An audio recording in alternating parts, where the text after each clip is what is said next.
기독교 신앙을 대표하는 중요한 단어 중에 하나가 있는데 거룩이라는 단어입니다. 없습니다. 오직 우리 신앙 안에 또 믿음 안에만 있는 것이 거룩이죠. 그래서 사람들이 거룩이 무엇인지 사실 잘 이해를 못합니다. 우리나라 사람들은 거룩하면 에헴하고 얌전히 있는 것을 거룩이라고 생각하기도 합니다. 그러나 성경에서 또 주님이 우리에게 말씀하신 거룩은 그것보다 더 크고 확장된 의미이죠. 에베소 4장에는 그 거룩에 대해서 이야기하면서 거룩을 잘 이해할 수 있도록 한 가지 비유를 썼는데 그것이 뭐였냐면 옛사람과 새사람이라는 비유입니다. 그래서 이전에는 옛사람의 옷을 입고 있었지만 이제는 버리고 이제 예수님 믿으면 새사람의 옷을 입은 거룩이라는 옷을 입어야 된다 하는 비유로 설명을 하고 있습니다. 여러분, 새사람의 옷을 입는다는 말이 뭘까요? 정말 내가 마트에 가서 백화점 가서 그냥 새 옷 사서 입으면 될까요? 오늘 말씀해 보니까 새 사람의 옷을 입은 자의 모습이 나옵니다. 이제 세 가지가 나오는데요. 첫 번째는 25절을 한번 보겠습니다. 25절 보시면 그런즉 거짓을 버리고 각각 그 이웃과 더불어 참된 것을 말하라. 이는 우리가 서로 지체가 됨이라. 또 밑에 29절에도 보면은요. 무릇 더러운 말은 너희 입 밖에도 내지 말고 오직 덕을 세우는 데 소용되는 대로 선한 말을 하여 듣는 자들에게 은혜를 끼치게 하라. 여러분, 거룩이라는 게 다른 게 아닙니다. 내가 예수님 믿기 전과 예수님 믿은 이후의 모습이 어떻게 달라져야 되는가? 바로 거룩이라는 새로운 옷을 입은 우리 성도의 모습이죠. 근데 당연한 것은요, 여러분, 선한 게 나오겠죠. 선한 말이 나오죠. 내 안에 말씀으로 채우고 또 가득 채우면 뭐가 나올까요? 말씀이 나오는 것입니다. 이것이 바로 거룩한 우리 성도의 모습인 줄로 믿습니다. 두 번째, 새 사람의 옷을 입으면은 26절, 27절 한번 볼까요? 분을 내어도 죄를 짓지 말며 해가 지도록 분을 품지 말고 마귀에게 틈을 주지 말라. 새 사람의 옷을 입으면 우리의 마음이 새로워진다는 이야기를 합니다. 그래서 분을 낸다는 말을 했는데, 우리가 살다 보면 우리가 화날 때가 있죠? 없나요? 우리가 살다 보면 화가 나기도 하고 분노가 일기도 합니다.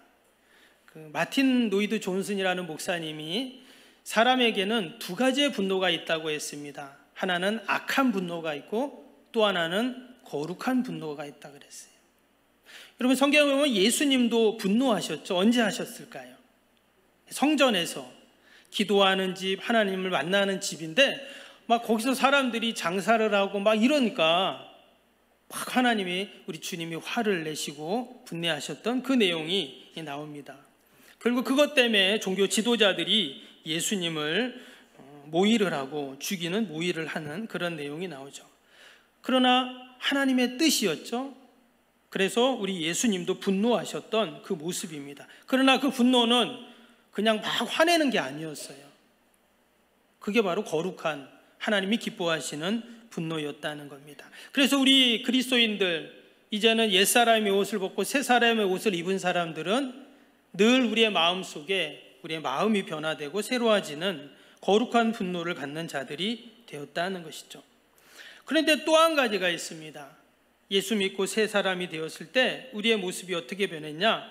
28절을 한번 봅니다. 28절을 보시면 도둑질하는 자는 다시 도둑질하지 말고 돌이켜 가난한 자에게 구제할 수 있도록 자기 손으로 수고하고 선한 일을 하라. 우리의 말의 변화, 마음의 변화, 그리고 또 하나는 우리 행동의 변화를 말하고 있어요. 근데 밑에 보니까 뭐라 그랬어요? 선한 일을 하라 그랬습니다. 과연 선한 일이 어떤 일일까요?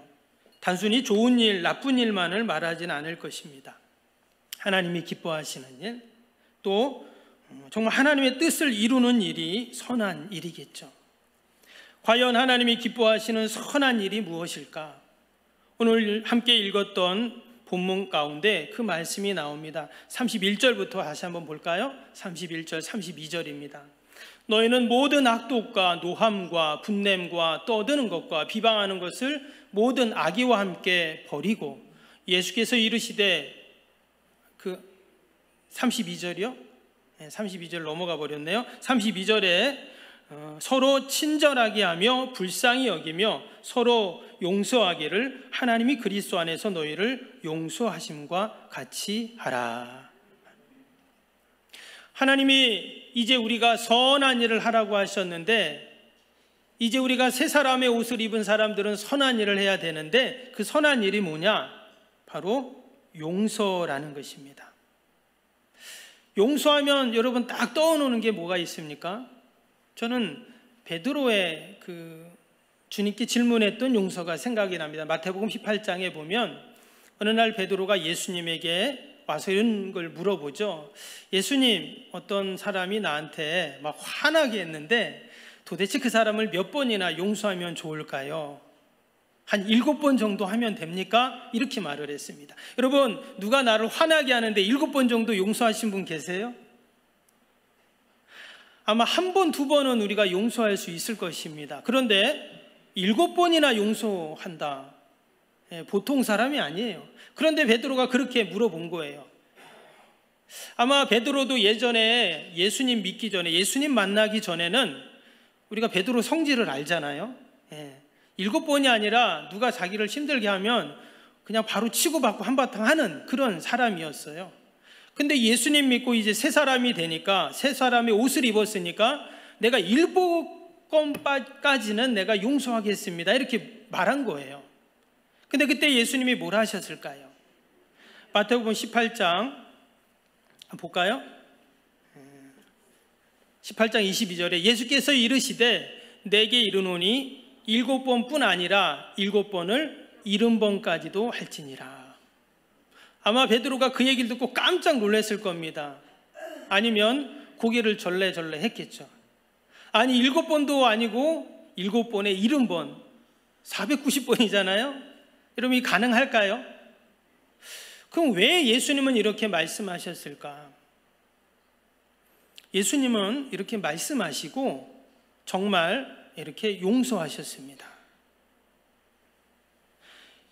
예수님이 십자가에 달리셨을 때 운명하시기 직전에 하신 말씀, 우리가 가상 7원이라고 하죠. 7마디 말씀이 나옵니다. 거기서 가장 첫 번째 하셨던 말씀이 있습니다. 그게 누가복음 23장에 나오는데, 그때 예수님이 뭐라고 했냐면 아버지여 저들을 벌하여 주옵소서, 이렇게 말씀하지 않았어요. 뭐라고 하셨죠? 저희들을 사하여 주옵소서. 자기가 하는 것을 알지 못합니다, 이렇게 말했어요. 예수님이 십자가 달릴 때 거기에 여인들도 있었고 또 요한 사도도 있었습니다. 그러나 대부분 거기에 있던 사람들은 어떤 사람들이에요? 예수님을 십자가에 못 박는데 함께 동조한 사람들이죠. 판결을 내렸던 빌라도가 그렇죠. 또 예수님을 고발했던 종교 지도자들이 그렇죠. 또 예수님을 형 집행을 했던 백부장, 또 로마 군병들, 또 예수님을 십자가에 못 박으라 했던 수많은 군중들, 또 그것을 그냥 보고 있던 사람들, 전부 다 예수님을 십자가에 못 박는데 함께 했던 자들입니다. 그럼 한 몇 명 될까요? 한 490명 될까요? 4,900명이 될 수도 있습니다. 예수님은 이 마태복음에 용서는 7번에 70번까지도 해야 돼 라고 하셨던 이 말씀대로 예수님은 490번이 아니라 4,900번 이상 예수님은 용서하셨다라는 것입니다. 그리고 우리가 예수님을 믿고 이제 새 사람의 옷을 입은 자들이 되었습니다. 과연 거룩이 뭔가?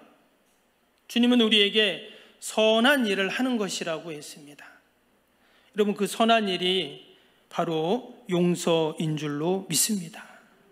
미가서 7장 18절 19절에 보면 주와 같은 신이 어디리 있을까? 주께서는 죄악과 그 기업의 남은 자의 허물을 사유하시며 인애를 기뻐하심으로 진노를 오래 품지 아니하시나이다. 다시 우리를 불쌍히 여기셔서 우리의 죄악을 발로 밟으시고 우리의 모든 죄를 깊은 바다에 던지시리이다. 그럼 우리가 사실 지금까지 살아오면서 지은 죄를 보면 하나님의 진노와 심판을 면할 길이 없습니다. 그런데도 하나님은 번번이 우리를 불쌍히 여기셔서 우리의 모든 진노를 돌이키시고 우리의 모든 죄악을 여러분 용서해 주셨는 줄로 믿습니다. 성경에 보면 최초의 살인이 나옵니다. 가인이 동생인 아벨을 죽이는 내용이죠. 하나님께 예배를 드리고 나서 그런 일이 생겼습니다. 너무 안타까운 일이에요. 근데 보니까 하나님께서 가인의 예배 제사는 받지 않고 동생 아벨의 예배 제사만 받았다는 것입니다. 가인은 그것의 시기에서 들에서 동생을 만나 동생을 돌로 쳐 죽이는 정말 끔찍한 그러한 일이 벌어지게 됩니다. 그로 인해서 그는 최초의 살인자라는 오명을 씻을 수가 없죠. 그런데 하나님께서는 그 가인을 심판하셔야 함에도 불구하고 아벨을 대신해서 원수를 갚아주셔야 함에도 불구하고 왜 예배를 드리고 나온 다음이잖아요. 두려움에 덜덜 떨고 있는 그 가인에게 하나님은 표를 주셔서 그 죽음의 심판을 면하게 해주셨어요. 왜 하나님께서는 이처럼 당연히 심판받고 벌받아야 할 그 가인에게 이러한 표를 주셔서 죽음, 심판을 면하게 하셨는가? 시편 103편 12절에서 14절 말씀에 보면 동이 서에서 먼 것 같이 우리의 죄가를 우리에게서 멀리 옮기셨으며 아버지가 자식을 긍휼히 여김같이 여호와께서는 자기를 경외하는 자를 긍휼히 여기시나이다. 이는 그가 우리의 체질을 아시며 우리가 단지 먼지뿐임을 기억하심이로다. 하나님이 우리를 용서하신 이유가 여기 나오죠. 왜 하나님께서 가인을 용서해 주셨을까요? 오늘 말씀에 보니까 아비가 그 자식을 불쌍히 여김같이 라고 시편에 나왔어요. 마치 그 아버지가 그 자식을 생각할 때 그 불쌍히 여기는 마음으로, 여기 보니까 우리의 체질을 아신다 그랬잖아요. 여러분, 우리의 체질이 어때요? 먼지뿐이라는 거예요. 그만큼 약하다는 거예요. 사람들 보기에는 잘하는 것 같고 담대한 것 같고 대단한 것 같지만 하나님 앞에서는 우리는 단지 먼지와 같은 그렇게 연약한 자들이기에 하나님이 우리를 이처럼 용서해 주시는 줄로 믿습니다.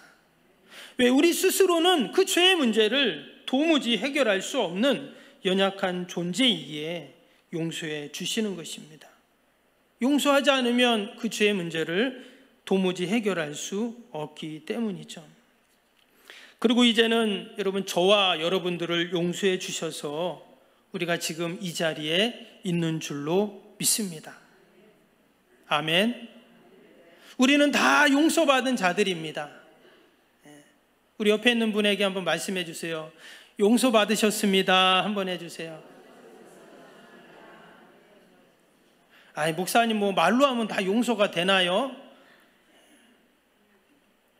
우리의 말로는 용서가 안 되지만 이미 우리 주님께서 아버지가 그 자식을 불쌍히 여김같이 우리를 용서해 주셨기 때문에 우리는 다 주님께 용서받은 자들인 줄로 믿습니다. 그리고는 이제 어떻게 하라고 하십니까? 오늘 에베소 4장 32절 말씀처럼 이제 너희도 서로 용서하라, 이렇게 말씀한 거예요. 여러분, 우리가 용서할 때 큰 유익이 있습니다. 우리나라 사람들은 한이 많다고 하죠. 그래서 생긴 병이 있습니다. 화병이라는 게 있죠. 실제로 질병 중에 화병이 있습니다. 영어로도 그냥 우리말로 화병이라고 써요. 그래서 요즘에 큰 병원에는 화병 클리닉이라는 그러한 과도 생겼습니다.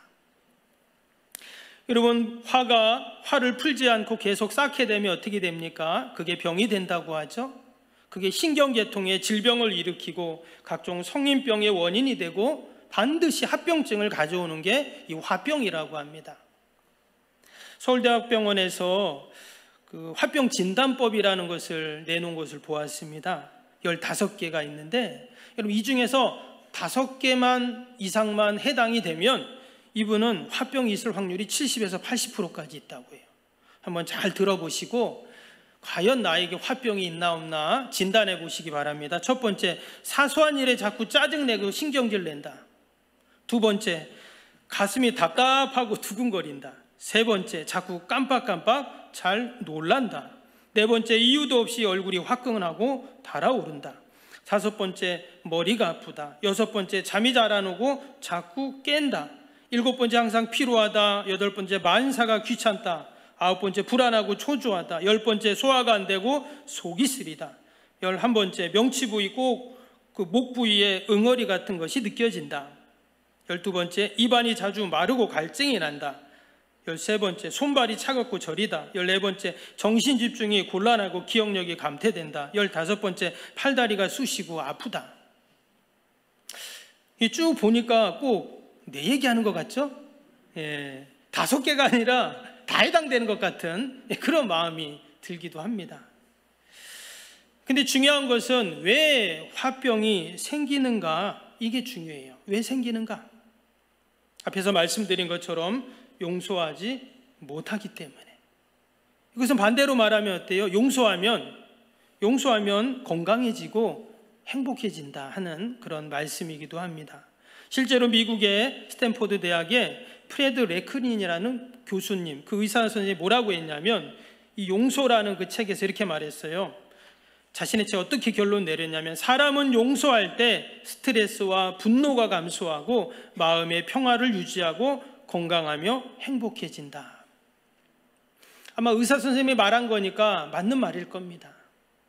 우리가 용서할 때, 누군가를 용서할 때 결국 내가 건강해지고 내가 행복해진다는 것입니다.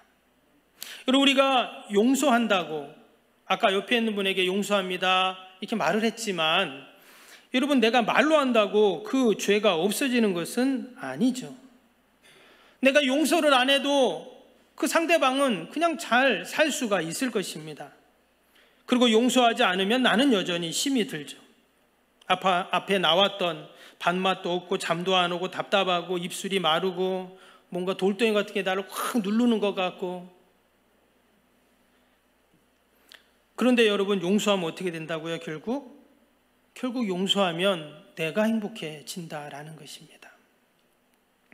용서라는 단어가 헬라어로 보면 카리조마이라고 되어 있어요. 근데 이 단어는 원래 카리스라는, 은혜라는 단어에서 파생된 겁니다. 은혜는 진실이고 친절이고 사랑이잖아요. 그래서 이 용서라는 이 단어는 값없이 주다, 은혜를 베풀다, 이 카리스마 조이가 이런 뜻이에요. 근데 이 안에 또 어떤 뜻이 있냐면 풀어주자, 놓아주다 이런 뜻이 있어요.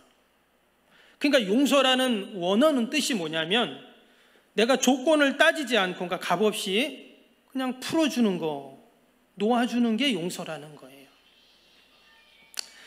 여러분, 더 이상 내 기억이라는 동아줄에 묶어놓지 않고, 내 기억에 놓아두지 않고 이렇게 풀어주고 놓아주는 것, 이것이 용서라는 것입니다.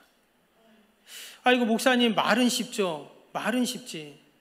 눈 감으면 생각나고 또 생각하면 화가 나고 치밀어 오르는 것이 어떻게 용서가 됩니까? 이렇게 또 우리는 말할 수가 있습니다. 그래서 오늘 말씀해 보면 하나님께서 우리에게 용서하는 방법을 가르쳐 주셨어요.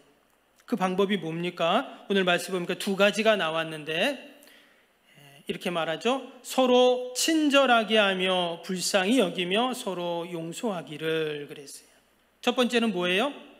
친절하게 하며 그랬어요. 우리가 용서라고 하면 너무 힘들 것 같고 못할 것 같지만 주님은 뭐라고 했냐? 친절하게 하는 것, 이게 용서라고 그랬어요.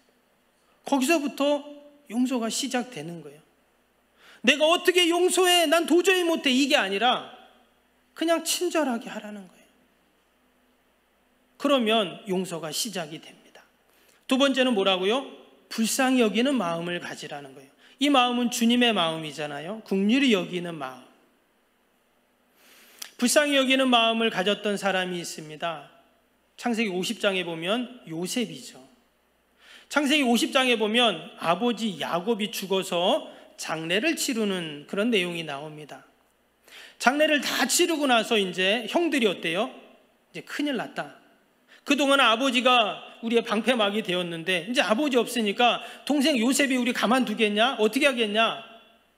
그러면서 뭐라고 그들이 말했냐면 창세기 50장 18절에 보면 형들이 말한 거야. 그의 형들이 또 친히 와서 요셉 앞에 엎드려 이르되 우리는 당신의 종들이니이다. 이렇게 말했어요. 그 얘기를 듣고 요셉이 한 말입니다. 요셉이 그들에게 이르되 두려워하지 마소서 내가 하나님을 대신하리이까.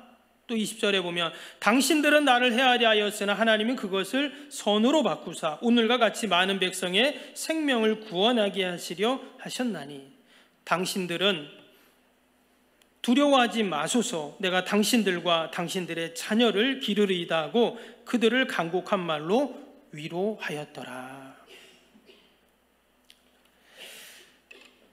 여러분, 용서는 한없이 힘든 것 같지만 내가 불쌍히 여기는 마음 또 긍휼히 여긴 마음을 갖게 되면 그 용서의 꽃이 피게 되는 겁니다. 지금 요셉이 어떻게 형들을 용서할 수 있겠습니까? 자기를 노예 상인들에게 팔아버렸잖아요. 그래서 먼 타국에 가서 종살이하고 옥살이하고 지난 13년 동안 그가 정말 죽을 고생을 다 했어요. 그런데 그 형들을 지금 어떻게 한다고요? 두려워 마소서 하면서 그들을 도리어 위로하고 있다고 말씀합니다. 여러분, 혹시 내 마음속에 용서하지 못하는 사람이 있습니까? 우리가 주님의 마음을 품고 하나님이 나를 용서해 주신 것처럼 여러분 우리도 용서하는 저와 여러분이 되시기를 축복합니다. 근데 오늘 말씀에 보면 아주 중요한 말씀이 있습니다. 내가 친절하게도 하고 긍휼히 여기는 불쌍히 여기는 마음도 갖는데 이 모든 용서를 어떻게 하라고 했냐면 32절을 다시 한번 보시면 그리스도 안에서 너희를 용서하심과 같이 하라 이렇게 말씀했어요. 어디서요? 그리스도 안에서. 하나님이 우리를 용서할 때 어떻게 하셨냐면 그리스도 안에서 우리를 용서해 주셨다고 그렇게 말씀을 하고 있습니다. 이 말이 무슨 말이냐면 하나님이 우리를 그래 너 용서해 줄게 이렇게 용서하지 않았다는 거예요. 그리스도 안에서 우리를 용서해 주셨어요. 하나밖에 없는 독생 성자를 이 땅에 보내주셨잖아요. 보내주셔서 그 아들을 어떻게 했어요? 그 사지로 몰아넣습니다. 그래서 예수님은 태어나는 그 순간부터 마지막 33년 마지막 생을 마치는 그 순간까지 계속 십자가로 예수님이 나아가십니다. 근데 성경을 보면 마치 하나님께서 그 아들 독생성자 예수님을 계속 십자가로 밀어넣는 거예요. 야 가라, 십자가로 가. 마지막 겟세마네 동산에서 하나님 할 수만 있으면 이 잔을 좀 내게서 옮겨주세요 이렇게 고백할 정도가 되었어요.